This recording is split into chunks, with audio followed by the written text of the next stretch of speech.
Hello, sports fans around the world. It's the one you've been waiting for, the NRL SuperCoach BDE Podcast.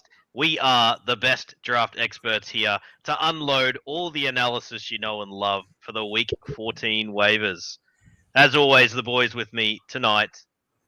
The expert he is, Simo. Hello, sir. No, mate. It's good to be here on a Tuesday night. Talk about a few waivers. We're just talking off air that, like, round 14, where's the season gone? Like, Origin's, Origin 1's been and gone now. It's like midpoint of the year. It's insane. It's ripping. You pipe down, you adopted cockroach, honestly. Did you guys watch Origin after about 20 minutes? Because you should have turned it off, you doogs. No, I mean, coming for an away. adopted cockroach, is there anything worse than one who had a choice to choose either side and went the cockroach, Simo? Seriously. And went the winning soft. team. This could be a dynasty, boys. I reckon. Take a look at yourself. No, it'll be the bowling pin mistake. Don't you worry about that, mate. Brian Fletcher bowling pins. It's worked well for Fletch, mate. He's still eating out on that, baby. It's turned into a pretty good career, I'll give you that. But hello, Dom is with us in the house. Hello, Dom, and to our loyal listeners, great to have you aboard. Sorry for the slight delay in starting all on me tonight. I was a little delayed getting on. All right, boys. The jersey's being worn. It was time to bring it back out after a couple of quiet weeks. A turboless Knights up against the Sea Eagles to start. Hello, Big Kiwi Nick. Welcome back. I know the fans love when I eat. For anyone who doesn't know what a mukbang is, that's when you eat live on television or on a podcast or whatever it is. I would love to, Nick, but didn't get a lot of love from the fans the last time I tried it. So we'll leave the mukbangs alone, I reckon. Yeah, I'm hoping that's why we're a bit late today, is you just having a bit of a feed before the podcast for once, as opposed to 20 minutes in. I did enjoy, for those Queenslanders, if you've had a chance, get out to Fernvale Bakery. I did enjoy a good chunk of Fernvale's finest mince pie. Holy crap, it was good, Simo, if you're ever out this way. All right. I've put it on the list, mate. I've heard good things about it. It is genuinely good gear. So welcome aboard. There, right? Yeah. Well, some of us don't live in the middle of nowhere, Tots, you know? Oh, mate, I live closest to the old NRL team, mate. I live about 100 metres away. Jeez, he's a bit chirpy tonight, Tim. I don't know about this. I don't know.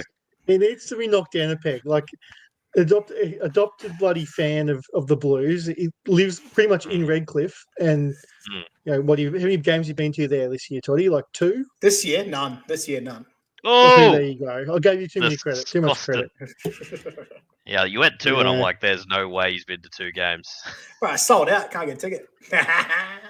I've been to Rabina more than he's been to Redcliffe, mate. There you go. True that. But I'm surprised Toddy's not like a New England Patriots fan, the way he just jumps on these bandwagons. Yes. The bandwagon of New South Wales that I've followed since 2008. Yeah, okay. Yeah. Redcliffe, that's New South Wales. Dunedin, that's New South Wales. That's a good ad. From Big Kiwi Nick from Christchurch, I believe. So, yeah, good stuff. Get out of here too, mate, honestly. Knights vs. Eagles, boys. So, without Turbo, really good one for the Lehigh owners. Geez, he looked magic last week. But the name I want to bring up, boys, who's held his spot, how good did Clayton Failolo play? Like, for a winger especially, like, he's arrived, and I got to say, red hot chance, mate, he's going to keep Jason Saab out. Jesus, he was good. It was only a matter of time for Clayton to have a big game because, like, I think they've talked about in the call a few times. I think Mick Ennis said just how prolific he's been in New South Wales Cup, and we've said it on the podcast too. So, he obviously took a while. He's had a few rough SuperCoach games in the NRL, but I was always very confident this breakout would come eventually, and he looked amazing on the weekend. So fire him up. You fire him up, and I'm really happy for him to be owned after this week, Simo, if not already, given the elite buy coverage of Manly and the fact that, it wouldn't be that unreasonable to think he holds a spot on the wing there for Manly. So good stuff. Mason, welcome, Meso. Don't know about the support of the chirp to Todd. Yeah, Meso gets it. Disgustingly cold-hearted hearts. I'm going. He gets it. He gets it. Meso lives. Great to have you along, though. Luke Brooks did a thing. I finally saw a pass that was actually worthy of commentary. Little offload thing at the end of a game. I nearly spat out my drink. If anyone else saw it, still not recommending him, though. Is that the one to Kohler you're talking about, where he Kohler hit the short line, and it was a pretty good set play, Right-hand actually. side. Right-hand side late in the game, actually. I think it might have been a Falolo again. It was amazing. It was like around the corner. Oh, right. Dom has raised, and Simo, we don't want to start a buzz. He did two good things in a match, so I'm not going to even go any deeper with you. Yeah, fair. What's up? Or to move off. What's up with Jazz Tavanga? Simo, he's your man. You've even been running him. You ran him in our classic matchup, and he did some things for you. Good from you. We You're did. gonna be classic. Yeah. Yeah, Holy. that's what us in the top 2,600 do. Look at me There go you go. down the bloody classic. I've always ranks. wanted to be part of the top 2,600. So I bet you have. I bet you have. Oh, look, I Come can't back to claim me when you anything. finish in the top 500 at a season, Simo. Get there one Yeah, day. it's not Son. happening. When you run a Jazz Tavanga, that's why it won't be happening. But look, rough. It is rough in draft, isn't it? Like, I think a few weeks ago, I was a bit upset because I picked him up, and then when Gerbo came back, dropped him, and then obviously Gerbo got the HIA, and Jazz was relevant again. Same things happen. Like, soon as Jakey Turbo's back, all of a sudden Jazz just loses all value, and that's played out here. So It's a shame. he's a rough one. Like, if you've got him, you can't start him. No way. He's just a hold for this week. You want to hope it's tough because, like, you don't want to see him be relevant because it means that Gerbo's probably copped another knock or whatever. But yeah, you're probably just going to cut him next week if you play through the buys, because if Gerbo's fit, it looks like Jazz has got no value. I hear it. The other name is my man, Ethan Bullymore. Did some things again. Todza can get a line break for a prop, mate. With Aloye again out injured, I just want to keep him on the radar. Probably can be started safely, and probably a really good one for next week. Yeah, he probably is. He gives you just enough, old Heath and Bullymore. Like, I feel like one of these years he's going to break out. It's just when's it going to happen? I think you're being harsh, but he's been doing some good stuff this year. A lot of 50-plus scores, bit of upside. He goes right. I see 2 50-plus scores from Ethan Bullymore. Yes, there you go. So beasting, absolutely. In the last 4 weeks, so only getting a shot, mate. I think he's a lot better than Josh Aloye. I'm going to just let you take this one, Todd. No, we can move on. Anything? What do you want me to say? I don't know. Is it what it? It's that bloke that talked about my thick slug last fucking weeks. I get it. Yeah, what do you want me to say? But there's now money is exchange hands, maybe related to said slug. So I just want to know. Yeah, okay. Yeah. All right. Gamble responsibly, folks. All right. All of a sudden, the chirp's dried up, hasn't it? I just noticed the chirp. We're talking about my wiener, mate. Yeah, we can just leave it alone. I mean, you made it about the wiener. I just asked him to respond to a question about money, and I don't. If those two things are related, then I really want to know the story off air. But anyway, we'll come back to it. You get free access to my OnlyFans, mate. What are you talking about? Oh, mate. Yeah, it's the foot traps that really get me. Yeah. So, over to the Knights. McCarthy, Fletcher, Hunt. Geez, he loves contesting a high ball, Fletcher. I'll give him that much. He's not afraid. I still don't think Manly are a great defensive side, so I just want to see if there's any value here. Matt Croker did some things. That's proven to be a pretty decent one. With the injury to Adam Elliott, Matt Croker now is probably locked into at least a 55, 60-minute role, Simo. I think the coverage is pretty good, and he's dual. If he's still out there, because I get why people wouldn't believe, I think he's pretty locked in now. Oh, yeah. He's going to be one of those guys that if you're in a even if you're in an experienced league where people have played SuperCoach for a long time, it's actually going to be more likely that people are going to write him off, because I know, like, we've been guilty of that on the podcast. I think was it Dom earlier in the year or Meso? Meso was all over him, but he didn't have the role now that he does now. You know, no, that's the thing. Like, what a vivisionary to be all over him there. Here he is. Here he is. Yep, there it is. Just gets his just desserts, but you predicted some injuries, mate. Well done. Well played. Mate, that's what fantasy's all about. Is injuries are part of it. Like, you predict these guys, things break your way. Like, fair play to you. I mean, Matty Croaks is a pretty decent pickup this week. Let's be real. Like you said, the buy coverage of the role, he's going to be looking at a solid 50 at least, possibly more. So, not a sexy name, but still one to jump on because he's got the FRF there. It's pretty nice. Yeah, and Dom has chimed in, our podcast listeners, and said, "Not me, not a fan, not Yeah. feeling Croaks." So I get it. Just a worthy FRF2 potentially with that poor Elliott can find an injury. Really quick one, Todd's. Any interest in Brodie Jones as a front rower? Not a whole lot, mate, to be honest. I think he needs a lot more than 45 minutes to really be sort of give you a good score. G'day, Ryan. Rhino has come in with, "Hey Potty, love the toddy. Good on you, fella." Not sure about the messaging, but I like the intent. That's really it. An injury to Tyson Gamble means Jack Cogger's locked in the side for the foreseeable future. You just hate to see it. All right, enough of that. Storm v Cowboys Friday night game should be a good one. You have the return of Harry Grant as well as Xavier Coates. Toddy's amazing preseason pick that I just can't get over. They're really settled right now. The only thing I wanted to bring up, just probably to needle Toddy a little bit, is how's that New South Wales front rower looking? Stefano Utoikamanu replacing Barnett. He's got to be the one, right? What a beast. Yeah. I don't think we can replace Barnett with, I don't know, someone from New South Wales Blues women's team and still beat you. So is that where you're going with it? Is that seriously where you're going? Also, shout out to the FEMA rugby league players who have a lot of ability and 2-1 New South Wales Blues, baby. 2-1 New South Wales Women's. Get it up, yeah. I can't even win the women's, you dudes. Just not taking the bait whatsoever. You disappoint me. Disappointing. That was a decent crack, wasn't it, Simo? Hey, honestly. I'm all for it. I'm all for it. Not about it. Well, excellent from the top. Yeah. Okay. Fair play. Over to the Cowboys. Tough matchup, guys. You're probably sitting your Derbies, your Labots, your Valia. As we said, there was some questions last podcast. Just doesn't quite have enough upside for us to consistently get on, I don't think. Tough one to start Purdue as well. I'd probably be trying not to. I just think it's a risky start. Sam McIntyre, Simo, just a quick one. I swear, don't want to spend too much time on FRFs, but with Tamalolo still out, mate, I think there's a chance he knocks you out of 50. It was really weird last week. I think he only scored 17. So something went really wrong for him last week.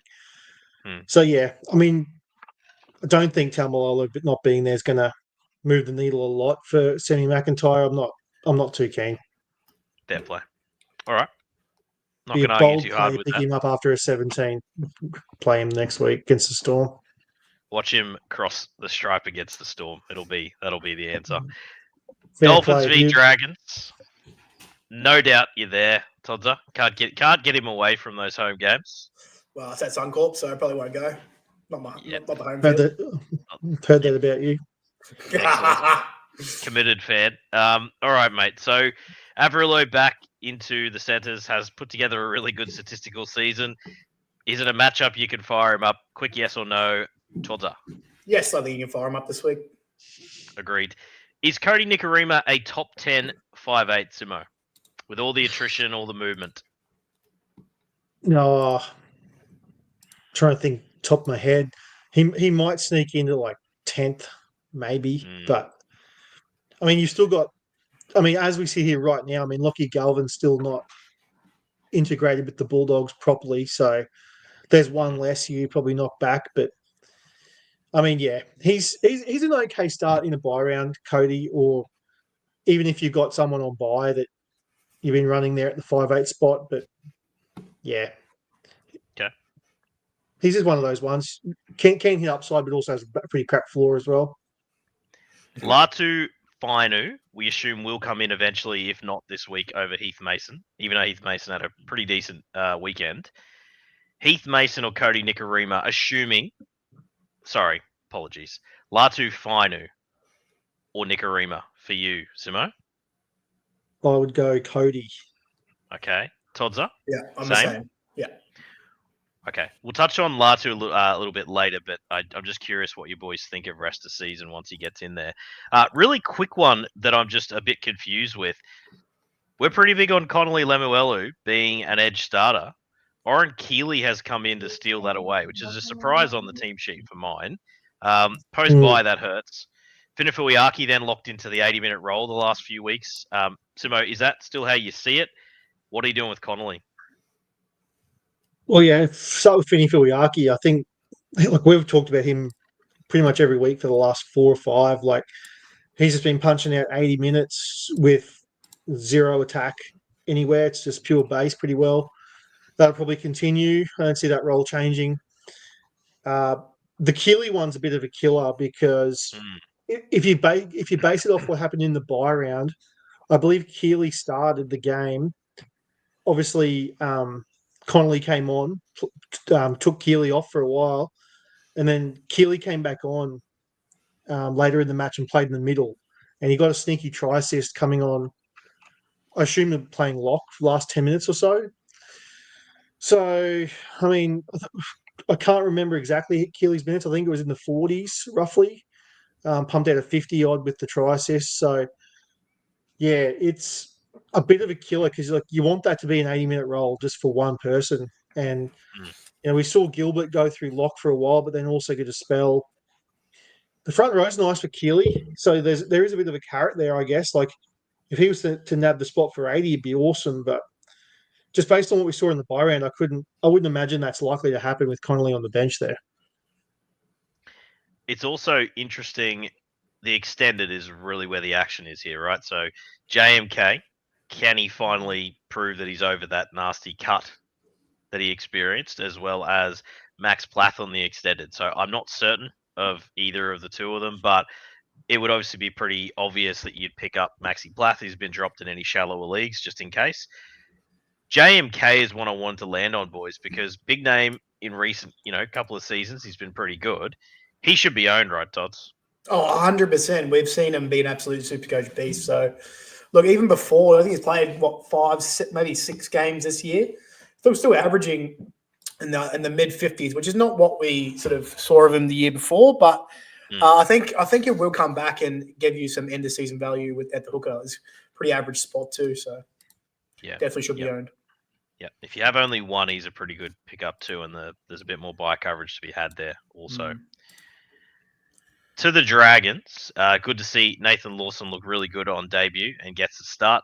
I'm okay with firing the young fella up as a 4th in this matchup. Don't think the Dolphins. Where did he come from? Is he a Union guy? 7s, I believe, Tots. 7s, there you go. So yeah, can potentially fire him up in this matchup if you want to. Christian Tuipulotu has been named again, and I got a feel as though he probably will actually play this week. Hopefully, he got on last week in those leagues where he had been dropped. But yeah, likely to come back with a bang in this matchup. Don't hate it at all. Lucy, I don't want to spend too much time talking about him. Yeah, he'll start. He'll get dropped to the bench. He'll start. He'll get dropped to the bench. It's all over the place. But these back rowers are dropping like flies. So at some point, he's got to actually start a game and play 60. Get on him again, I say. He's got to get there by default eventually. Oh, imagine if he gets spelled by Fatala Mariner here. That would be so funny. It would be funnier if he starts on the bench, Todd. Like, that's why I've got to be careful. That'll laugh. RFM coming into an NRL game at this stage of his career is the bigger bit of surprise and humour, I guess. But anyway. Yeah. How is Emre Gula not offering more than RFM? I find that perplexing. But anyway. I think isn't Gula coming off an injury? He was out for a few weeks. Possibly, mate. Possibly he comes in late. Just quick, mate. Going back to the Lawson and Christian Tuipulotu, I think we all probably think that Tuipulotu is going to play left, Lawson right. But just remember, like last week, Lawson was playing left, filling in for Christian. So it's we think we know what's going to happen, but it's not out of the realm that Lawson plays left. We don't know that that's going to be the case with Sloan out. Of all the predictions that I want you to get wrong, the Tuipulotu owners will be just, gasp there, Simo. I'm going to back that Flanagan is a good coach and he'll do the right thing and put him where he excelled to start the year. So there you go. Yeah, very valid concern though. So I'm just trying to help those listeners who now tune out. It just wouldn't shock me if they run out and Lawson's left and Tuipulotu's right because we just don't know. Yep. Toby Couchman on an edge is probably fine. It's maybe a little less base, maybe a chance of more upside, Tods. It's just maybe. Do you think if you owned him with the average he's got, is this a sell opportunity right now? No, I Because think he was in there ahead of Lucy last week. It's tough. They got so many injuries. Maybe there's a sell high, get something back in the front row. But he's putting up, even at the edge, he's probably going to put up FRF2 numbers anyway. It probably drops him to more like, the floor comes down a fair bit. And it's not an 80-minute roll, I wouldn't think, for him. I can't imagine it turns into that, does it? I doubt it. Probably not. If Fatala Mariner comes on, there's a chance that Catchman goes back through the middle. Maybe. I wouldn't be selling for cheap. Yeah, I certainly wouldn't. But at the same token, if the return is pretty juicy, buy low on a Nickera or something like that, I'd be keen to have a look myself. Okay, Sharks versus the Warriors. Up the Waz. I swear the Sharks are rolling into a very difficult fixture list here. Seems like they're playing good sides a lot. So here they are, the return of Sione Katoa. He's obviously got to be owned, boys. We know this, playing for the Sharks. But is this an own with a waiver? Simo, middle or low for you, mate? I would say probably a middle is pretty reasonable on Sione because you've got that perfect storm of rest of season plus buy coverage for those leagues that play it. So it's funny. Like if I'm in a league that plays through the buys, I'd actually be more inclined to spend a higher waiver than I would if I wasn't playing the buys, because I just think a guy who's going to play right wing for the Sharkies, albeit in a couple of rough matchups, like that's still a really good SuperCoach spot. So. Yeah, the fact that he's going to cover you for these buys that we all know is a little bit tricky. Some of these teams aren't exactly superstars that are playing next week. So a guy like him is going to be a pretty decent start to the CT Dub next week if he's anything like what he was. So the rest of season, he's probably like a pretty solid 3 with upside to be a 2. But I think next week in particular, he's probably going to be a 2, given how thin CTW would be. So... kind of like him as a play. I do too. And Dom, I feel you, mate. Why is Ramian bad? His early season tackle busting form and really high floor has kind of evaded him of late. So, quick one, boys. Is he a buy low opportunity based on this, or as Dom is probably feeling, is he just a bad SuperCoach play? Tozza? I think he's a buy low, Ramian. Yeah? Run home for the Sharks, good buy coverage. Yep. It's just, he does this. He goes through patches, Dom. Though I've owned him a couple of times because he's very gettable on draft day. And you get into a rhythm with it where you're like, gee, I love how he hits that sort of 50 base because of his tackle busts and stuff. But boy, he goes through patches, Simo, where he just does not hit any upside, hey? Yeah, he does. He does. You've nailed it there. Like he goes through periods where he looks $1 million as well. Base 70s and like with the tackle bust and offload. So yeah, he's a buy low because he's definitely not someone that you're getting high at the moment. He's playing pretty busted. So yeah, he's someone you can look to get. Yep. You also can keep firing up Hiroti. I think he's moved to the other wing this week. What's actually happened to Mulatalo? He's suspended. Suspension, that's he's right. Suspended still. Just a one-game special. A one far. Yeah. Our boy Teague Wilton is back in shallower leagues where he was dropped. He is a no-brainer waiver pick of any level. I have no problem with that because he'll at least, at worst, if you've got 3-gun, 3-2 or Fs, he will be trade value. So that's a pretty easy bit of advice there. That's really it then for the Sharks. Good to see AFB playing after that scare with the arm brace. Who knows if it was a recent photo or not. Let's just let that one through to the keeper.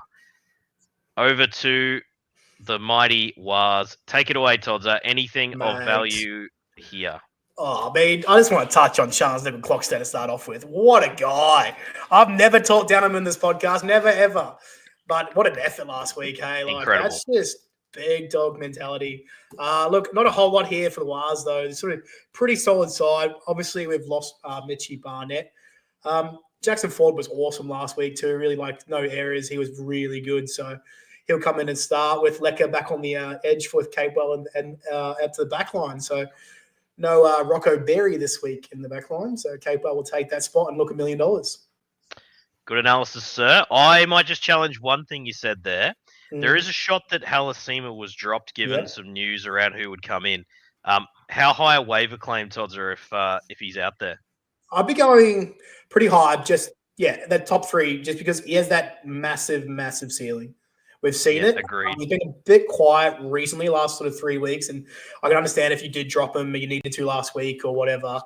But yeah, he's definitely, for me, easily I would spend up on him, and both him and Teague. They've got massive ceilings.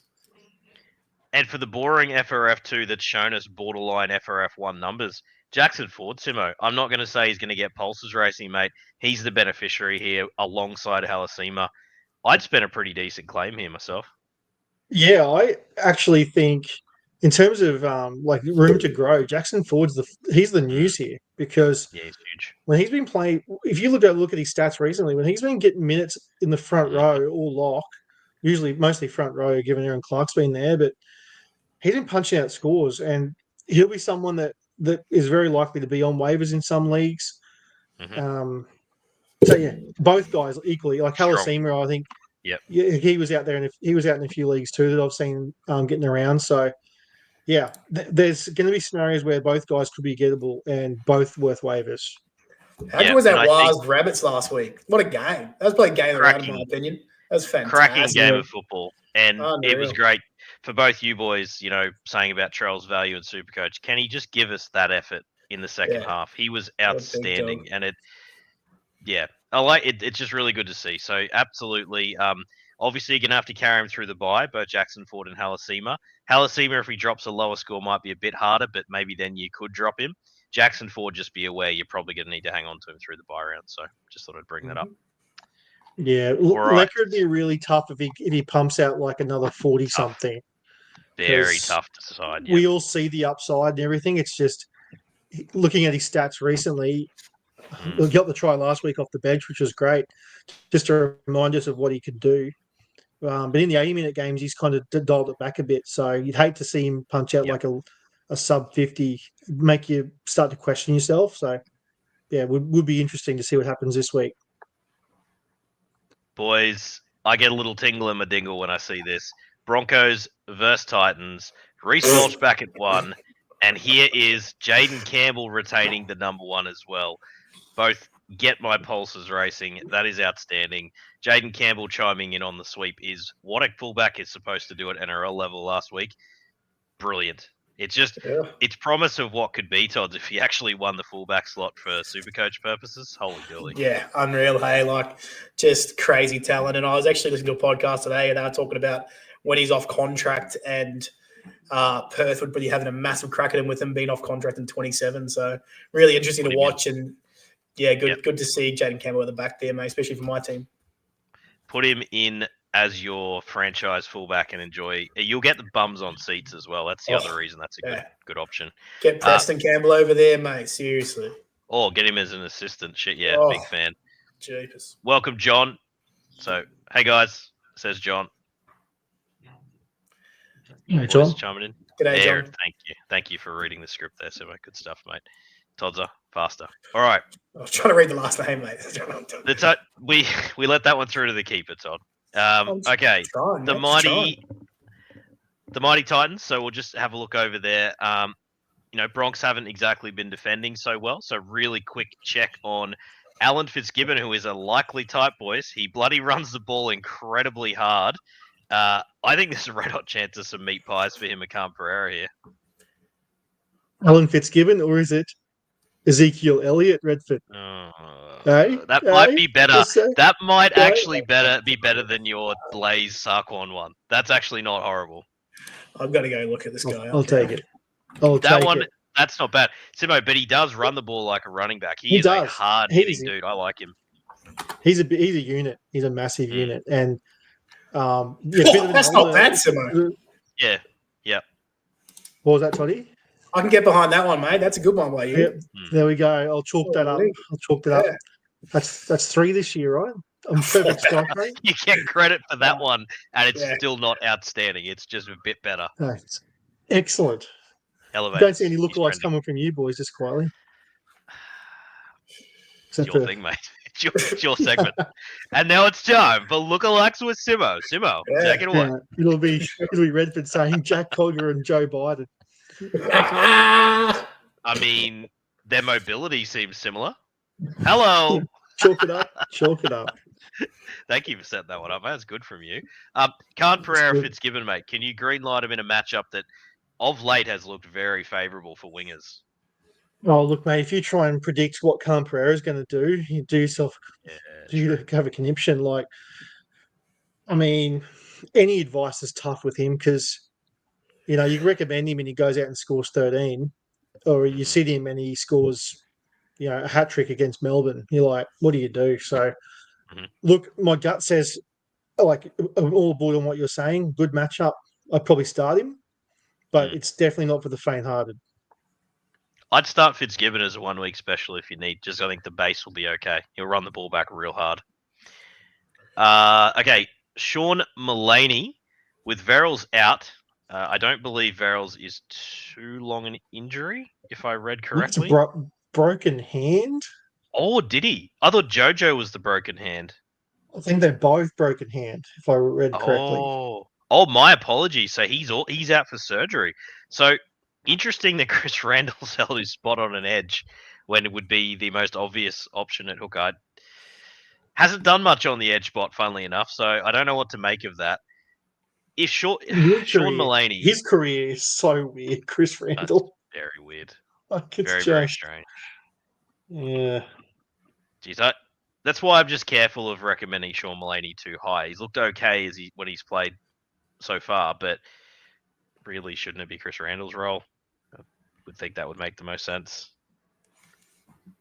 I mean, it would, but it's Des Hasler. What are you going to say? So maybe if you were desperate, if you just lost Verrills, Simo, and that's the only option you got, maybe try your luck with Mullaney, but just, hope for a 40 plus. Yeah. Yeah, okay. Yeah, I'd say that. It's just a free agent.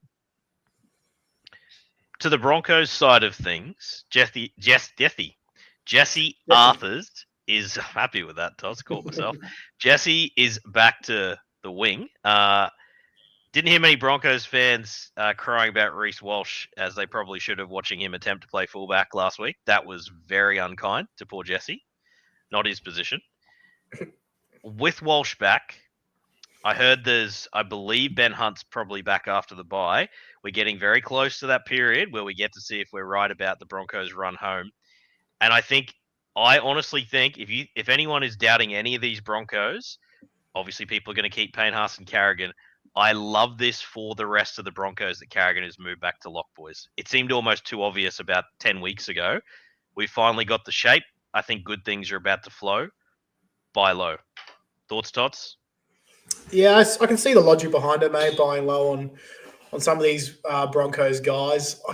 I just got this feeling about the Broncos that the players don't like Madge and it is going to go downhill.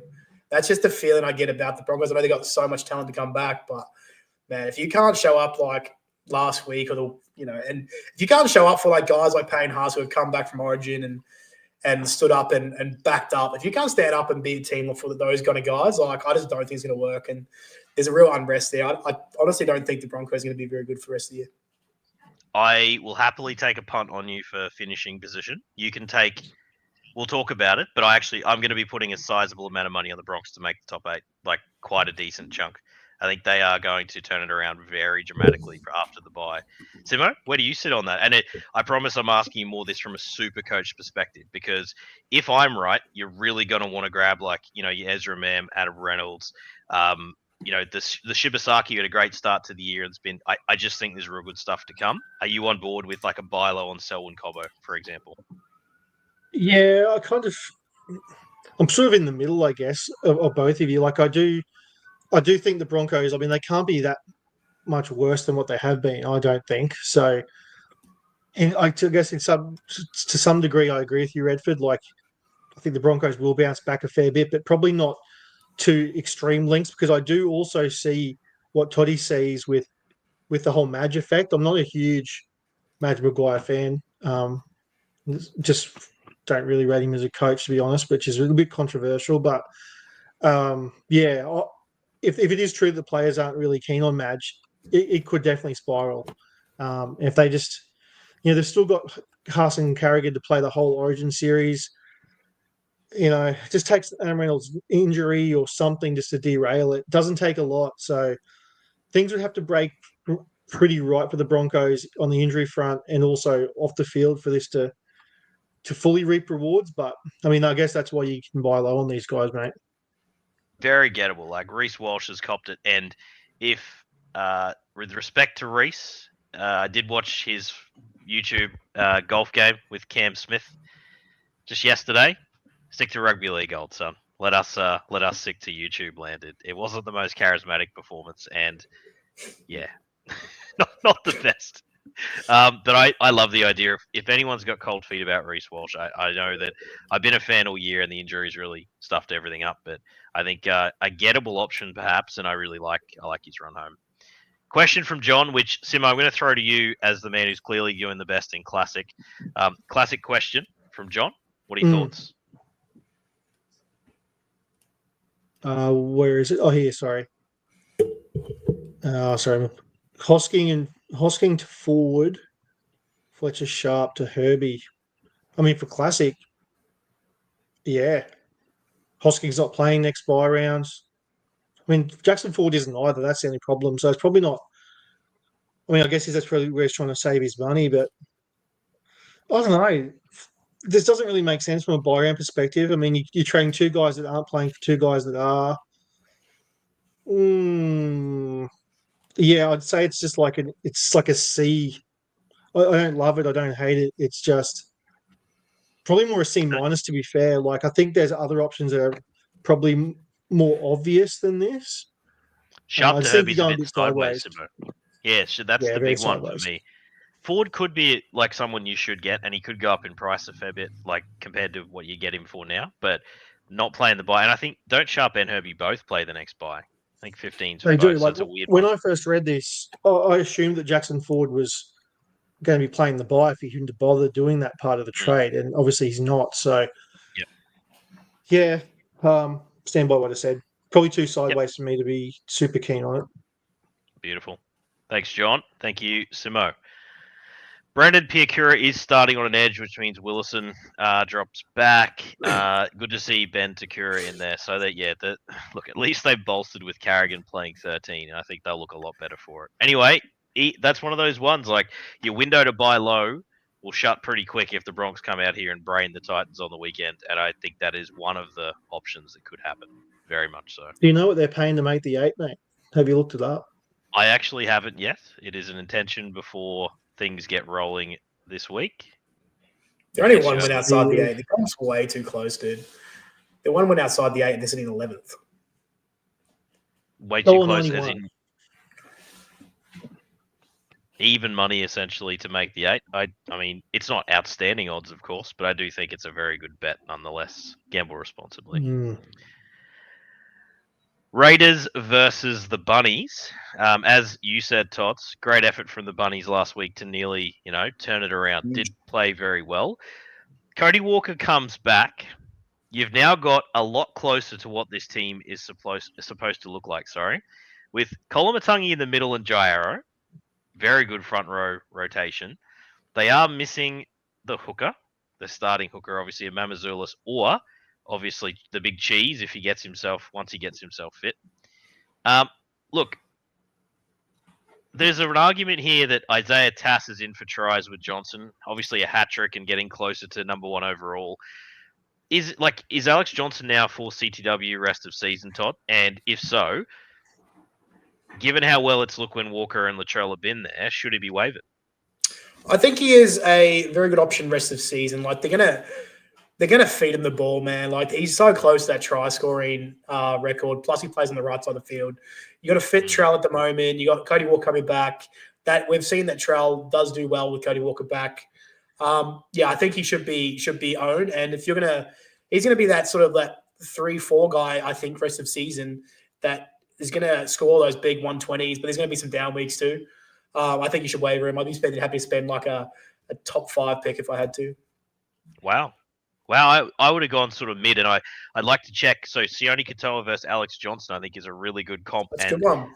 A very likely decision this week. You give me your name, Tots. Jeez. I'll back trail Mitt. I'll go Alex Johnson. He doesn't play the final though, so that's a big one as well. It actually is. It is because I don't hate the Sharks run home either. Simo?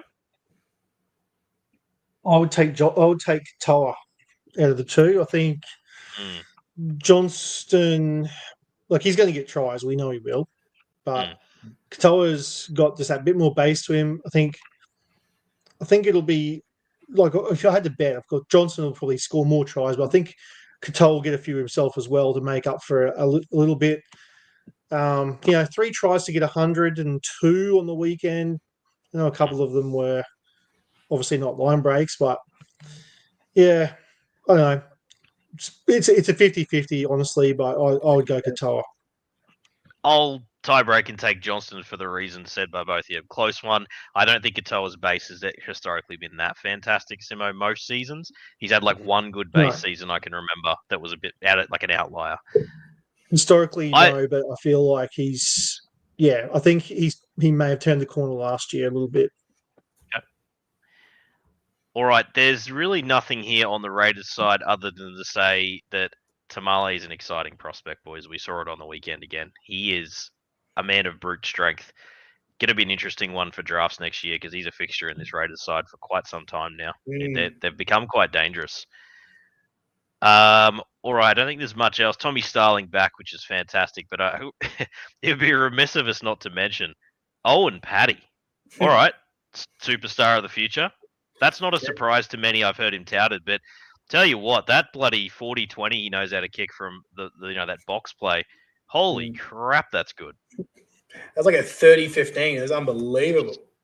Absolutely belted it. He's going to be exciting a good player one. on Paddy, isn't he? He is, mate. But Jaden Brayley's coming in to do the Danny Levi thing. So I don't know what's. If you're a Raiders fan, it must just to be so deflating. Like, what are we doing? It's a rare win for a Knights fan, and I know that I brought up Jaden Brayley on the weekend again, and I just asked one of my mates. I said, "What happened?" Because he was a high IQ junior. Yes, he got injured, but why has his IQ completely disappeared? Like he's lost his feel for the game or something. It was very tough to watch again on the weekend. What was his injury? Was his injury knee? ACL, I think, somewhere in there, and another, maybe even a couple. Yeah. I think you know what I mean, though? When he came into grade, the game was a lot slower. And the game over the last 3 years has sped up like crazy. I just don't think there's time anymore. That would and obviously doing 2 ACLs is pretty average too. So that's a really good explanation, Todd, because I was scratching my head about it because it was very tough to watch some of his decision making on the weekend. That's like match fitness too. He's not getting into games. It's tough for him, man. Like, he gets out that injury, comes back in. He was a club captain, comes back in off the pine. Like, he's a club captain, dude. Like, it doesn't happen to many club captains. Like, the confidence in the bloke probably be pretty average. You come back from ACLs, the game's sped up. It'd be pretty tough. And I think it's a great signing by the Raiders until they re-signed Starling, which was just the weirdest thing I've ever seen in my entire life. Who's a better player. 100% right. As soon as they signed Brayley, you just assumed that they were going to let Starling walk. Yeah. And that's the play from them. But to sign both just is so weird when you've got Owen Paddy, who they've already been touting him for a while. Like, this wasn't a shock that he's coming through. So it's going to be really interesting to see what they do there. Good move, I think, by the master coach to give Jai Gray a run in the Rezzies likely this week. It wasn't really working off the bench. He doesn't create enough of an impact there, and he shouldn't play hooker. So, fair play. Just quickly, boys, does that mean Havili can't play 80 minutes? No, Bud Sullivan will come on and play. Oh, geez, I hate when they do that. But I guess it's coverage as well. West Tigers versus the Panthers. Heath Mason with fullback only. Just probably may even happen as a switch here. I did mention Latu Fainu before. Boys, I think there's enough about him Supercoach wise. He likes to flick the ball around and do some stuff. I'm not saying it's automatically going to be a success this year, but I think given the 5'8" climate, own him. Mm-hmm. Just a free agent own if you got the space. Easy. I think you're going to have to put a claim in for him to get him. Yeah. Do you think it's worth a low-end claim then, Todd? Oh, I think so. Yeah, I do think so. I think he takes over the spot from Heath Mason. I mean, if Mason comes out and has an absolute blinder this week and Fainu goes through the middle and spells RP, That'll be pretty interesting. I agree. Did you say? I Did you say make a claim for Latu Fainu, Yeah, I think you're going to have to get him. mate? Really? I'm not there. No way am I there. I just couldn't do it. Not even, could not do it. All right. Yeah. Like, barely a free agent for me. Really? Okay. Yeah, I've got him as a free agent. I think I wouldn't be claiming, but I'd like to own him. I've already speculated that early in the year before his injury. I don't mind it. And shout out to Jerome Luai, who actually finally looked like he was running and stepping with the pillow on the weekend in a near comeback. That's the Jerome Luai that they need. It was pretty decent. The other CTW this week. Speaking of Go, mate. bets, Redford, like, Yes, sir. I might be just lumping on a bit thick here, but I just think the Tigers, I think they're $2 to be in the bottom four. The Galvin, like, I guess we see it all the time. Like the problem of the team, I guess, leaves and they do bounce back. But I don't know. From where I'm sitting, I just think without him, I think it's just downhill from here. Yeah, you've lost your budding superstar. I thought, whether build your team around Jareem, I almost did it again. Jareem Bula and Galvin, you always had hope for their future. It's a big, big loss. Massive. Maybe I'm wrong, but it just sucks for the Tigers, but I just don't see it lasting the rest of the season. If you think they're going to be okay, and maybe not this week, because I think there's a few signs growing that Penrith might have got into the grind again with their gameplay when they've got their origin stars. Promising on the weekend. Casey McLean's dummy and go himself actually worked. I was screaming at the television when Lomax actually bought his dummy. I sent you guys both a message. Do not buy his dummies.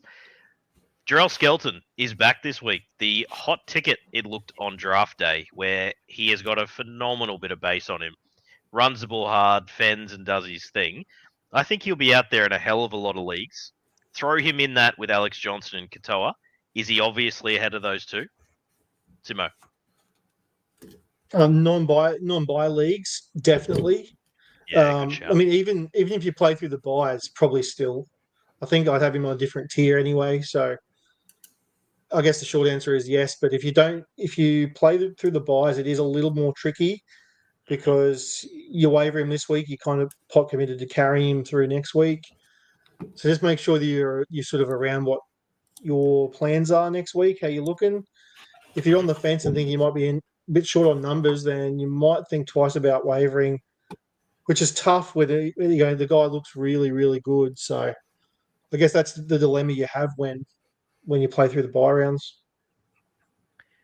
Now, staying with you, Simo, the Brent Naden experiment has stopped, so Stafford Toe is safe for his 80 minutes. Good shout from you, Todd, when we had to discuss that.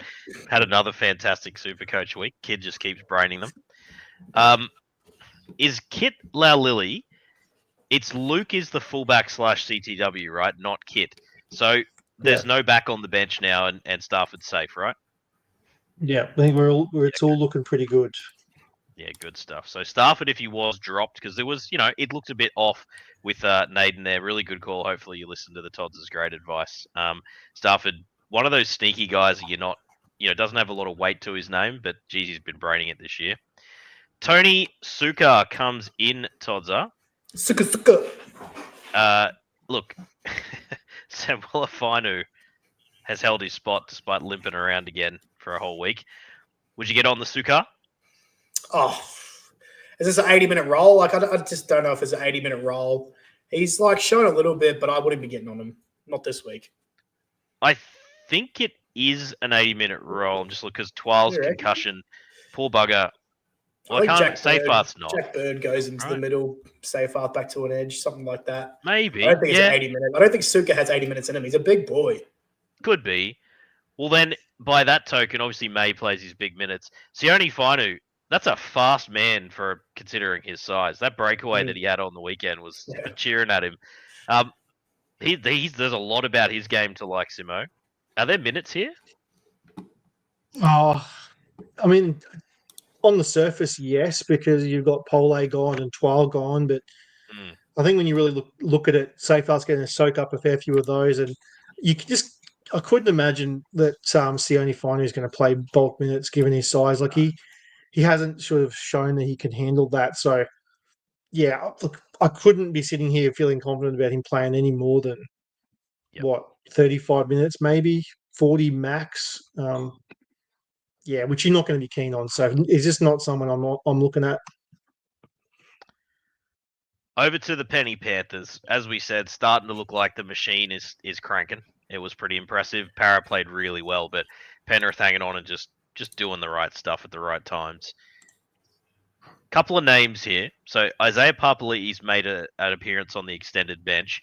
Just a quick FA nudge just in case that role that he had on an edge returns, or are you pretty sure that Scott Sorensen will hang on to it, Simo? Yeah, Sorensen's there now, and I think it'll stay that way. They've been winning games there. Yeah, Especially if they win this week. If they give Papali'i one more week, which probably makes sense that they do because they've got the bye next week. Yep. So I don't know why they rush him back if he's not. Yeah, you have to be 100% to come back, in which case he's not named at the moment. So you think he's not. So yeah, I feel like Sorensen's probably going to keep that spot. And if they win this weekend, that's probably going to lock it in. The Paul Alamotti problem, Todzer. This is a big one for owners, for truthers out there. Obviously we know the talent. We know that he can goal kick when Cleary's not there. I'm not saying you're not going to drop him. Well, I get that. But it's more the other way, Tods. If you weren't an owner and you're looking at a team that you know need to get wins now, for example, is he a guy you target to hope that he comes in for Casey McLean? Yeah, I mean, he is a guy I like, and I would target the buy low with him being on the bench, but I just don't understand why he hasn't been brought back in this week. Casey McLean has been shocking. Like, I think if he was going to be brought back in, it would have been this week, so I'm not entirely sure he's going to be right back in there. I heard there's a little niggling injury, and I don't know a lot of details on it, so maybe it's like a little bit of got a niggle, they're resting him a bit. But given they need to win matches, it is quite an odd one. Simo, do you see an obvious buy low here, mate, or you actually, as an owner and a truther, are you thinking, something else could be at play here? Yeah, it's a bit of a tough one on Alamotti because there's been smoke for both things that he's been dropped on form, but then there has been smoke around that injury as well, Redford. So it's been hard to get a read on what the true reason for him not being in the side has been. But nonetheless, I think Casey McLean scored a try on the weekend, set one up with that kick. Of course, it was a kick. It definitely wasn't a bloody pass. I'll tell you that as a Jenkins owner. Yep.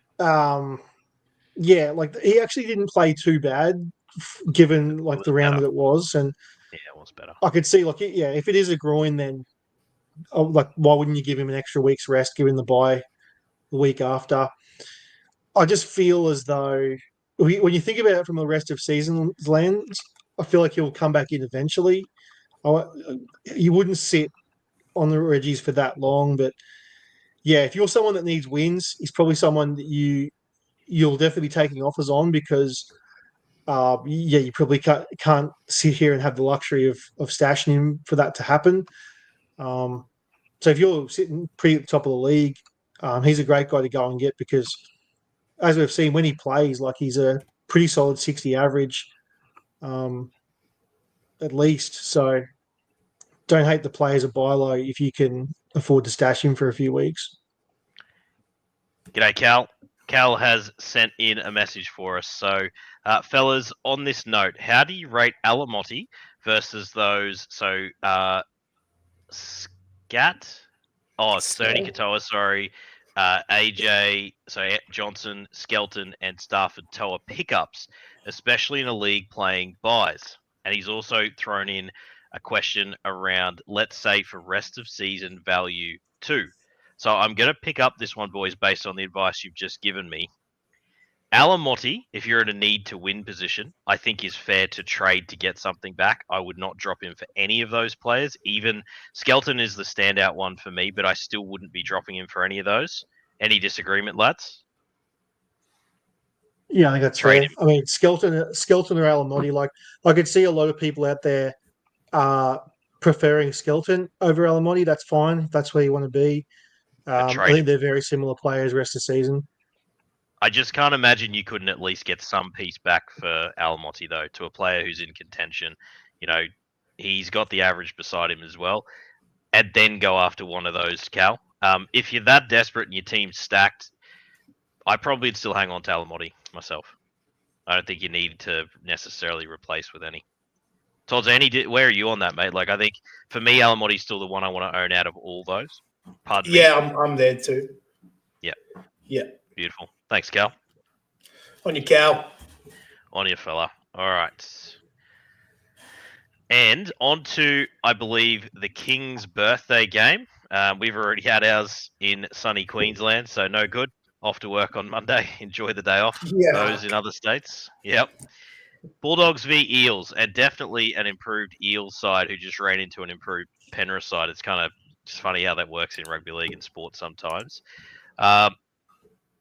Interesting, boys, and I'd love to hear your thoughts, Tods, on Galvin being on the extended, all this talk, all the hysteria, the disruption, they don't want him, blah, blah, blah, blah, the Phil Gould saga.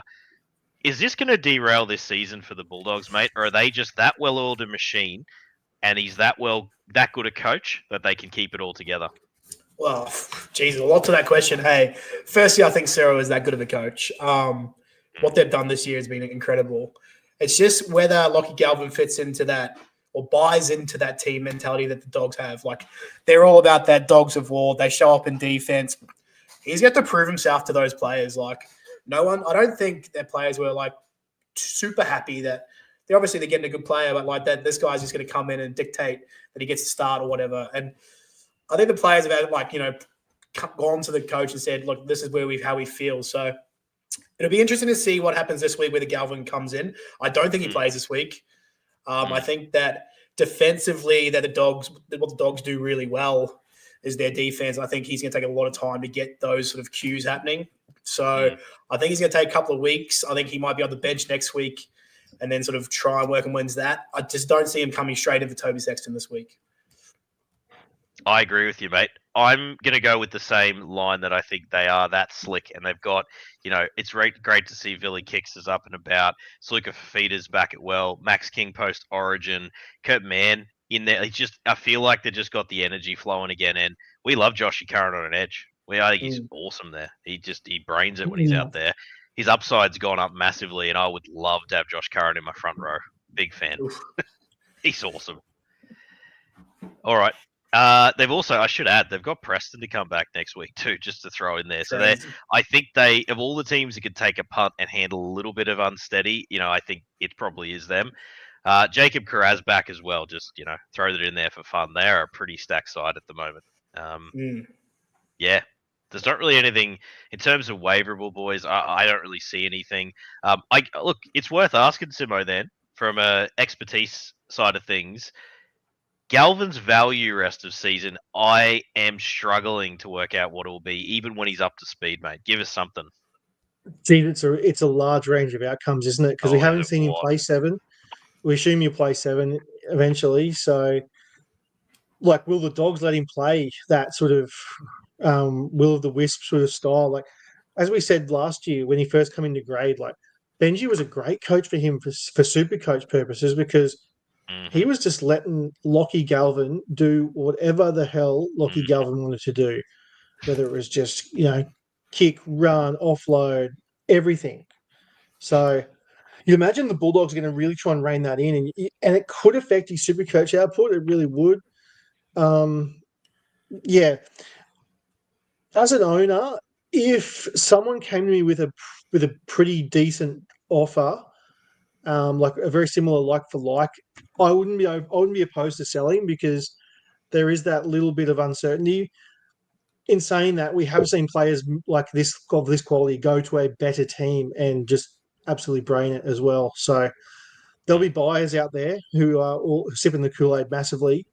Where do I sit? I'm probably more on the fence or more on the side that I think the Dogs will rein him in a little bit. I think his value will sort of be maintained. I just don't see it really exploding. So one of those ones that you're not super upset if you can't trade, but he's not someone I'm like moving heaven and earth to go and acquire, put it that way. I want to sell on the hype, Sim. I'm a seller in this one. I'm not about him for Supercoach at all at halfback. I think it'll be heavily reduced. I don't see how exactly. If he was coming across as a 6, I feel the exact opposite with that go forward the Bulldogs have. I just can't see him doing anything but being like a distributor in this role, and he'll let. They don't want to disrupt things. Why would you change that up? He's going to do the Toby Sexton stuff, and he's not. From what we've seen now, I don't think he's good as an in-game kicker as Sexton is. So, if you've got someone who's looking to give you an actual proper full freight for Galvin, I'm all about it. Sell. Yeah, that's fair. Saran, welcome, sir, has come in and said, "G'day, Cal." He's getting the vibe in here. Love your work, Saran. Regularly contributed to X, I believe. Simo, fantastic question. Yes, I believe. Yeah, I think he's left a few today as well. Good on you, Saran. Thanks for tuning in, mate. John has gone back to the well here, Simo. So John says, how about these transfers? Billy Smith does play a great buy schedule. Just going to say that straight off the bat, John. Lawson, good young rookie. Red hot chance he does hold his spot, and buy coverage, I think, for 15, Simo, is good, but not 18 for the Dragons. Obviously good to earn some cash from Billy to Lawson. And then he says, Purdue to Farnsworth, I do like a lot, even though Purdue does have very good buy coverage as well. Tough week to own Purdue, probably against Melbourne as well, Simo. Yeah, just to correct you there. I believe the Dragons do play both. So they play 15 and my 18. Apologies, Simo. Okay. So, yeah, Billy Smith to Lawson. I don't mind that for a bit of a cash grab. Yep. I mean, Jackson Purdue is such a gun. Like, he'll have a rough week this week, most likely. But, I mean, do you have to sell him? Because he's going to be a pretty valuable number come 15 and 18. Yeah. I know you need money to go up to Herbie. I just don't know if it's worth it. I mean, yeah. In a nutshell, yes, this trade's fine. It's just if that was instead of Purdue, if that was some sort of back that's not playing 15, Toya, like if it was Tamale, I'd be all about it. trying to get one of those out. Like I know Tamale looked pretty good, but Tamale to Farnsworth, given the buy coverage, I'd be okay with that. Yeah, like Purdue's, I get it. It's a fair guy to trade, but like if it was Purdue not playing the buy, I'd be all about it. But Purdue plays the buy, so I'd probably try and go someone else. But yeah, beautiful. Tough Thanks, one. John. Keep trying, mate. We're hopefully getting you closer to an answer. And Cal, returning the love, says, "G'day, Saran. Good on you, Cal. Love the boys. Love the vibe in here." All right, so to the actual matchup, lads. So I said nothing much on the Bulldogs side. Certainly an improved performance from Parrott. They look really good with Moses in there. Fair to say, boys, at this point, he's arrived as an elite player in the competition. I know he didn't score much for Supercoach. Jeez, he hits the ball that hard, those kicks. That is bonkers. 60 on the fly and perfectly landed. He's just elite now, isn't he, Tom? Yeah, he is. Like, 4 years ago, everyone was talking about Mitchy Moses being the next big thing, and didn't see it myself. But look, over the last 2.5, 3 years, he's been unreal. Like, he's just led a pretty stinking bloody Parramatta team around. Yeah. And they're just a completely different team when he's not there. Yeah, he's got that dog in him as well. He'll chase down every ball, and he's just good to watch now. So him and Claire's in Origin too. Oh, hello. I was definitely on the side of the fence that said that would work. I was surprised people were like, no, Mitch Moses running the ball. Oh, that's not going to work. Like, I'm more confident with him playing 6 than I am with Galvin playing 7. Put it that way, by a long, long way. It's pretty funny that Mitchy Moses played more 6 in Origin and Cam Munster played more halfback. It's pretty nuts, eh? Yeah. Tough. Geez, honestly, that forward performance from Queensland, let's just... What about not kicking to Spencer? Let's go there. That is soft as butter, dude. You'd lost the game when you didn't kick. I don't hate it. Yeah, mind games, Timo. Mind games, mate. Yeah, I actually think it's housery. Like, it is. Don't give him what he wants. Why would you give him what he wants? That is I love it. Spencer. Unfortunately... Bash him all week. We're going to bash Spencer, bro. You didn't. Not to get crazy political here, but you just made me think the 2 players have come up now, Spencer Leniu and Ezra Mam. You might see some publication listeners coming up in the next over the next 24 hours that Might make your blood boil around some commentary that is alleged that Ezra has said in relation to what has happened, the booing at the stadiums. If anyone's paid attention to it, Simo, I'll probably let it through the keeper. Just leave that as a teaser. Just wow is all I'm going to say. Like, it can't. Yeah, it's either not true or he No has person's completely that ignored his stupid, are PR. they? Surely not, Simo, because you can Seven. imagine his PR people He's that. are literally going, he did what? He posted what as a defense? Like, that is the most siloed, disgusting take if that's real. That will blow my mind. Of course, it's real. I don't know if anyone's read a room worse. Maybe since Trent Robinson's press conferences at the end of last year. The room that is Australia, in other words, court of public opinion. Oh, Tell me you didn't read that, and if that gets if some newspaper picks that up, mate, like the Courier Mail or something, he is about to get absolutely destroyed. Worse than he why has. wouldn't they? Why wouldn't they? Oh boy, It's too stupid to even think it's real. Yeah, it actually is, which is why I don't want to fully go there because I actually don't know if I haven't had confirmed it's real, but we'll see. Probably one to discuss next week. Toya to Farnsworth, I love that trade, John. That's now we're talking, mate. That's a really good one. I know Toya's a good player. Oh, that's good by you, John. There you go, John. This is proving we can handle a bit of classic expertise, and that'll be a popular trade, I think, as well. Toya's done his job, earned an absolute truckload of cash as well. Bad buy schedule with obviously Roosters being in the big buy rounds, and he'll play Origin. We think.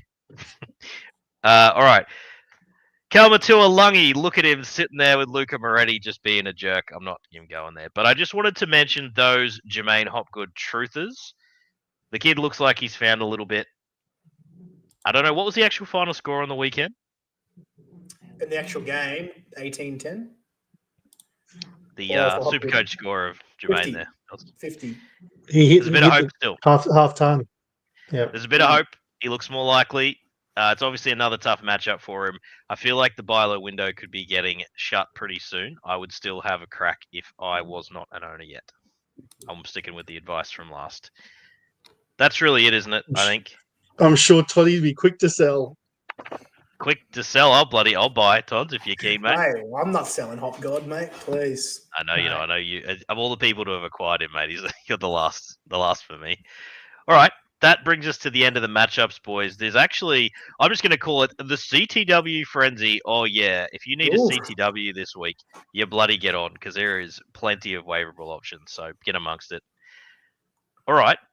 That feels like that hour has absolutely exploded by. Any questions from the listeners? I'll go to you first, Book of Face. Todza. Yes, mate, there is questions. I'm pleased you went to me first because I am ready. All right. First one is from Aiden. He says, go ahead. Sam Walker not named to play New South Wales Cup. Is that an indication he probably won't play round 15? He said that he stashed him for Fogarty for the round 15 coverage and trade, but not sure if he can hold him as play a full starting lineup this week. So Sammy Walker still holding, or you have to. You can't be dropping him. You got to find someone else to drop. As a Fogarty owner, though, Simo, that is, I can see why the conundrum exists.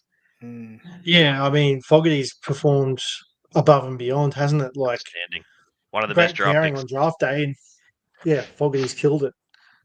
It's a tough one because to his point about Sammy Walker not being named, I'm of the belief, and from what I've heard, he is going to play despite being not named. The Roosters do want him to run out and play about a half. Okay. Which is kind of, I guess it's a bittersweet news because, like, yeah, it's good he's getting out there and having a run, but as it pertains to 15, it's really bad because is he really going to play NRL round 15 off a half of New South Wales Cup footy? I doubt it. So I feel like the writing's on the wall. As what was his? Was it Adam? Sorry, what was his name? Aiden. Eden. As he said there, like. I feel like you're looking forward to next week going, yeah, he could be on the Garden of Eden. He could be not named. That's an Ethan. That's an Ethan from you. That's good. Ethan from you. You've given us an Ethan. Oh, good. Thank you for taking the heat off me for a bit. That's what you said. That's what you said, Eden. Then. I said Aiden. Red said Aiden. I said Ados. You go, good question, Why mate. Yeah, Eden? Thanks, Eden. Appreciate it. Oh, that's man. good. Good from you, Aiden. Yeah. Keep going there, Tom. The only other question on the post on Facebook is Oh. from Mason. He says, no question, Meso. other than I hope you guys do a big segment on the man with 4 clubs and 4 seasons, the dangerous, the silky slider, the double try machine himself, Jackson Bolo. Goodbye, Meso. You're probably still in the chat. I enjoyed that when I read it. I enjoyed it again tonight. Thank you. I did it, and I also do enjoy Jackson Paulo just saying, you know what, I don't really think I'm going to play first grade much, so I'm going to sling the pillar out. It was great to watch. He's awesome. He's actually he just flings it over. It's brilliant. Love his work. Speaking of which, I actually forgot to mention that Tamale flick over his shoulder for Hudson Young as he was going out. That kid is awesome. Sorry, just forgot about that one. Questions are Jai Gray, Braden. I'll get to that next question. Braden, welcome, sir. What to do with Jai Gray? Unfortunately, mate, look, if you've got the bench space, obviously you'll get the bye coverage out of him for next week. He'll come in for Latrell. So probably hold if you're relying on that or you need a flex or fullback option for next week. But, yeah, obviously not going to get anything out of him this week. Pretty straightforward, lads. Straightforward. Yeah, if you own Latrell, you have him.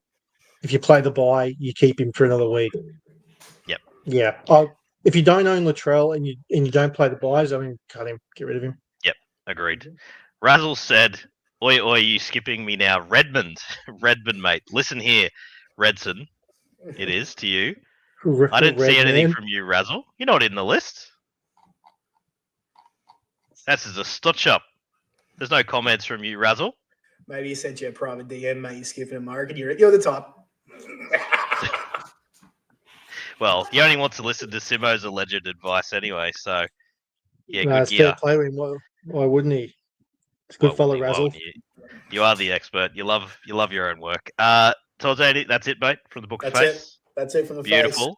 Razzle, if you've got a question, mate, we love you. Love you as a regular on this. Fire away, sir, and we'll try our best. Simo, X, mate, what do we got? On the X, Adam Beastock, also known as Eden. rank them for this week, boys. Yep. Actually, this week and also rest of season, so 2 separate. Oh shit. Okay. Options are Christian Tuipulotu, Jesse Ramian, Jack Howarth, Jarrell Skelton. Move Skelton up to number 2 slot. Push Rami into 3. Yep. And the other one to 4. Yep. Howarth 4. Yeah. Easily. He's easily the forward 2. Pilotu's my number 1 easily. The 2 in the middle are pretty close, but I think Skelton. I do really like Skelton as your 2 there. I will go Skelton 1, Tuipulotu 2. Your hate for Skelton, your hate for Christian, just go. It's never ending, and I love it. I love how committed you are to it. Yeah, I just can't stand the bloke, so there's bias there. Last one from him is a good one. DCE or Reynolds this week? DCE. This week specifically. This week. Reynolds against the DCE's Titans does look like conversions. Cherry Evans against Newcastle. DCE. He did look back. The Manly did play some genuinely cracking footy last week and looked really good with Lehigh. Jeez, that guy's talented. My goodness. I'm actually going to go. I'm going to go DCE because I think they'll be a bit rusty with Walsh back. Better things to come for Reynolds in the next couple of weeks, though. Mate, you've just gone on a soapbox and talked about how good the Broncos are going to be for 20 minutes. Not yet. You're going to say till DCE? after the bye. Not till they get a couple more weeks in them. Jeez, righto. Razzle, that's right, mate. You'll love this. Razzle's giving me hell. Redford gave me some shocking advice on Hiroti. I'm thinking of jumping off for Skelton, Kelly, or Halasima. Thoughts on these guys' value rest of season in a 14-teamer? Ding, ding, ding. Get on Jarrell Skelton in that scenario as a massive upgrade. but he wants to hear it from you, Simo. 14-teamer, get off Hiroti because He's I mean, out next week. when in deep leagues like this, rest of season value is really important. Hiroti, for a 1 week play, he'll be gone after this week. So, yeah, move off him. Skelton's the best one there. Leka Halasima, also very decent in a 14-teamer. So, yeah, I think you got to Easy get top off Hiroti here. Yeah, he's like- a Halasima Simo in a 14-teamer, mate. He's a pretty damn good start as your third 2RF, I'd like to think. But we've lost him. Lost Simo, but I agree, mate. Thank you, Todd Mount. So Razzle, take my word for it, mate. Simo, well, you're back, mate. Right, I got boys. you. Yep.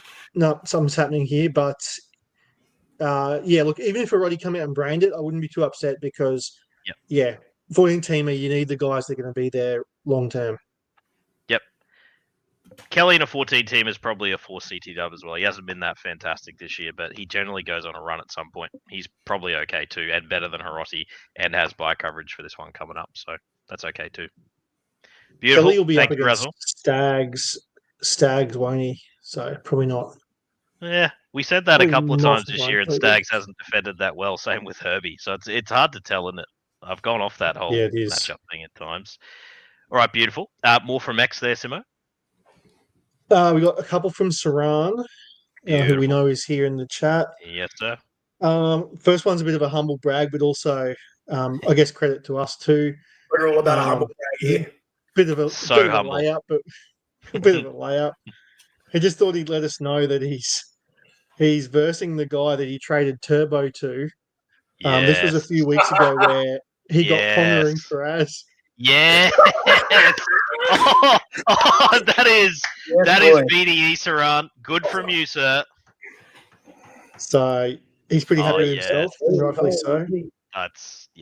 Look at the smiles. We're living through your joy, mate. Yeah, it's very good. What a stitch up. I mean, if people offer you stupid trades, all you can do is say yes. What can you do, mate? So well done. Oh yeah, yeah. His question though is a pretty good one too. He owns Brian To'o, and he doesn't have a great amount of 2RFs. He's currently running Hosking, Jack Williams, Hopgood, and Jaden Sewer, who's injured now. Yeah, okay. So do you trade Brian To'o for Jacob Preston? Yes. Yeah, you don't have a 1. Like Hoskins a really good 2, can break into 1 territory, but if you add in, that's huge.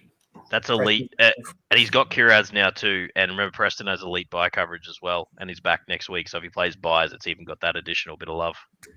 Would like to know who his other CTWs are to be sure. Yeah, agreed. Because you could be robbing Peter to pay Paul if your CTWs aren't super strong. But so if you're still listening, Saran, then chuck him in the chat. But yeah, I mean, Kiraz is his new 1 anyway, Simo. That's why I think he's probably looking at it now and thinks he can move him.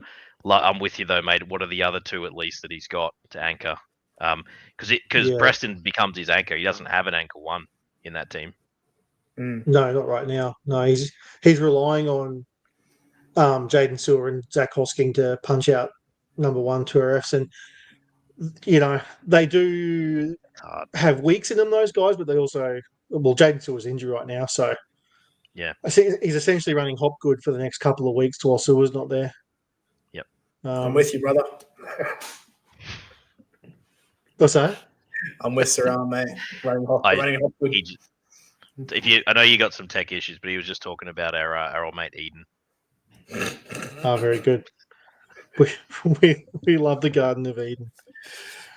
And his last one is if you had to drop someone to make up numbers next week in the buy round, Blaze Talangi or Sewer Falongu? Sewer's probably just hanging on anyway, isn't he? I think Sewer's probably he's going to be droppable in a lot of leagues, old Sewer, I'd say. Yeah, I think you're really going to have to do it. Is he on the extended? Yeah. Okay. Huge for Grant Anderson. If that's massive. On a wing, he he tears it up there with Willie Warbrick not in sight. Good on owners for hanging faith there. Yeah. Blazer's starting to hit some strides too. Yeah, he's a good player. He's going to be very interesting come draft day next year, boys, Yeah, in the really 5'8" position. He's going to look juicy, and if he keeps ascending, especially if Penrith finish well, good get. Yep. But That's it's it, a bit of a Simo? no-brainer at the moment. Yes. Hang on. I think there was one more. Oh, I always yes. forget the private messages. Oh, your inbox will be his chocker, mate. Just Razzle sending me slugs. You and Red talking about the Redmond. Talking about Redson. Redson. I love a good Redson. Get it up. Yeah, bit of a break from Anonymous. He's won 10 in a row in his league, so Jeez. well done. Righto. He doesn't really have any needs in his team, so is Skelton He's- worth a waiver for rest of season? He's definitely not in a rush. Yeah. I mean, if he's going to come assuming he's got 4 in that scenario, if that's your 5th CTW, I think you're in a very good spot. Mm-hmm. His question's really like, do you burn number 1 on Skelton, or do you think there's a bigger fish later? I tend to think that there has to be a bigger fish than Skelton at some stage. Whether it's a Pappy injury or and Suafalongo's it, something. Yeah, for longer he'll be owned. Yeah, he'll be owned now, and so you're going with the logic that the handcuffs won't be owned. Well, he's won 10 in a row. He's undefeated in ages. He's really just looking for that cherry on top. Is Jarrell Skelton really Probably the not. best cherry that's going to come along between now and the end of the year? I don't know. Probably not. It really depends, though, because I know, Simo, we've used this tactic a million times to win titles in our league of record, and that is if you have a really good 5th CTW that you slot in for the right matchup. When one of your 2nd to 4th, you got your anchor, you got your 2nd to 4th, sometimes have those really gross looking matchups. You bring in your 5th to just get your high score. That is a strategy you probably need to win titles in a lot of competitive leagues. Well, yeah, so that's the outcome. I like it. Well, the example is this week. You've been running Purdue, love and life. Yeah. Finally has a hard matchup against Melbourne. Maybe you bench Purdue for Skelton in that scenario. Doesn't always work out. Addo-Carr types, so your 4 CT dubs are playing you're away at the Bulldogs this week. I'll be slotting in another CT dub just to get that's more the theory, Simone. Give a couple of examples, but I like what you're saying. Don't necessarily race to do it. You don't have to do that. Saran has followed up and said, regarding Preston and Brian To'o, lagging a little behind, no dramas, sir. He's got Lomax, Tuipulotu, Marju, Talangi, Suafalongo. It's not bad. This is with Kiraz coming back too. That's with Kiraz. I mean, in that scenario, To'o, if you add in Kiraz to those names, then I absolutely like your Brian To'o for Preston. I think that's a very good trade for you. Yeah, I'll do that too. I like it. Yeah, with I like it. I want to hear a title from you, Saran, because it feels like your side mate is stacked with upside. So that's good from you. Saran says, thanks again for all the advice. No problems at all, sir. Great to have you aboard. And yep, with Kiraz, just keeps flexing on everyone. Wish I had a side like that. Good from you, Saran. Sibo, one of the questions too, I did have an inbox from a listener. I forget who it was now, so I won't say who it was in case I don't want to be known, but they got massively stitched up on the weekend by the draft website not putting Lockie Galvin over to the Bulldogs in time. So he was left in the West Tigers team on the draft site. And then when the Tigers played, he got locked in the 5'8" spot. Whereas if he was in the Bulldogs, the Bulldogs would have been on bye, and he would have been able to swap him out later. And essentially what had happened was that he'd asked his commissioner, this is a stitch up. He's been signed to the Bulldogs with whatever. We all know we'll know what's happening.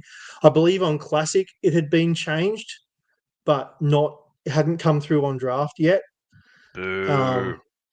Yeah, and this guy essentially copped a 0 for Lockie Galvin when he wanted his plan was to drop someone and pick up a 5'8" later in the round. But then when he looked at it, he was like, "Well, what a stitch up! Like he's been locked." So Yeah, it's brutal.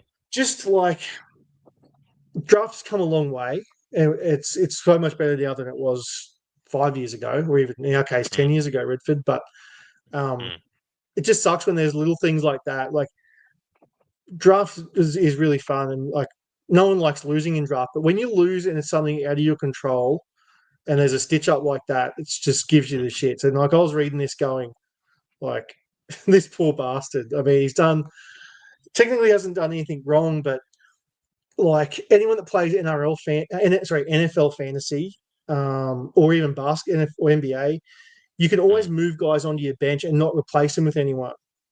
And I think SuperCoach really needs to do that. Where Agreed. in this situation, he could have moved Galvin onto his bench, left him there because he was always going to not start him. And there's been heaps of situations like that where people have picked players up and they haven't been able to bench them, and they've locked. And yeah, this exact thing's happened. So shout out to that listener. I just wanted to make sure I brought it up because it was a massive stitch up and just one of those technicalities that not everyone out there is privy to. But if you're a long-time draft player, there's probably been once or twice where this sort of situations come up for you. And it's really tough when crap like that happens.